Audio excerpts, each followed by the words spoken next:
Bangunan tinggi bisa roboh kapan saja? Fakta mengejutkan yang jarang dibahas. Bayangkan, Anda sedang berada di lantai 20 sebuah gedung pencakar langit. Dari jendela terlihat pemandangan kota yang indah, lampu-lampu berkilauan, dan semua terasa aman. Tapi tahukah Anda, di balik megahnya gedung-gedung tinggi, ada ancaman yang sering diabaikan. Bangunan bisa roboh kapan saja, tanpa peringatan. Sejarah telah mencatat berbagai tragedi runtuhnya gedung megah di seluruh dunia.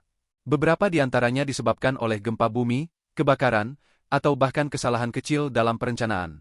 Yang lebih mengerikan, banyak korban tidak sempat menyelamatkan diri karena tidak tahu apa yang harus dihindari ketika hal itu terjadi.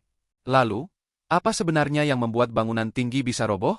Pertama, fondasi yang lemah. Gedung setinggi puluhan lantai membutuhkan fondasi yang sangat kokoh. Jika tanah tidak stabil atau ada kesalahan dalam perhitungan struktur, bangunan bisa retak sedikit demi sedikit hingga akhirnya runtuh. Kedua, material berkualitas rendah. Banyak kasus terjadi karena penggunaan beton atau baja murahan demi menekan biaya. Seiring waktu, material rapuh itu tidak mampu menahan beban. Ketiga, bencana alam.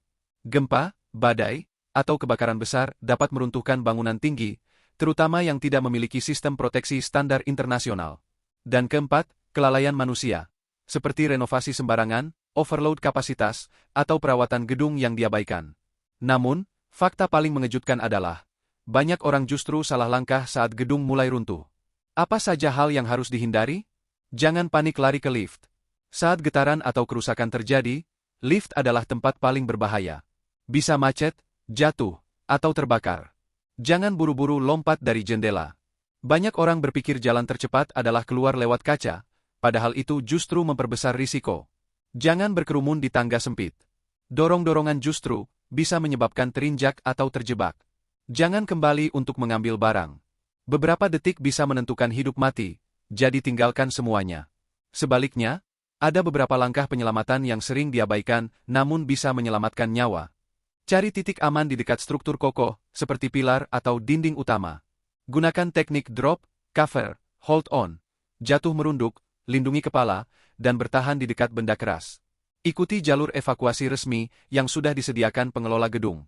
Jika terjebak di dalam, gunakan benda keras untuk memberi tanda dengan suara, bukan berteriak, agar tidak cepat kehabisan oksigen. Banyak tragedi bisa dihindari jika orang tahu apa yang harus dilakukan.